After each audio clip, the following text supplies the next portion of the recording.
Allora adesso, visto che poi dal vivo avremo l'onore di suonare con dei grandi amici, ma soprattutto con dei grandi musicisti, e adesso chiamo sul palco un mio fratellone che appunto è un artista della musica italiana, ha appena finito il tour con Finardi, è stato con Guccini e con quanti altri, io non mi ricordo mai, vabbè. Chiamo sul palco Claudio Rossi.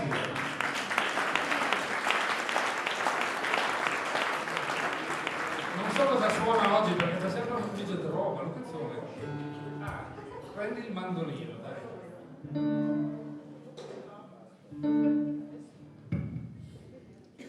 Questo qui è un pezzo che è anche questo è un pezzo abbastanza antico, si chiama Fia mia Pillupa e sono praticamente i genitori che esortano la figlia a non sposare quella di cui lui è innamorato. Non deve sposarlo perché questo qui beve, perché ha le mucche, perché puzza d'aglio, eccetera, eccetera. Lei è così innamorata invece che dice no, ma io a me non piace stesso e vuole sposarlo a tutti i costi. E in realtà era una polchetta e noi l'abbiamo fatto diventare un mezzo country, una roba.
Allora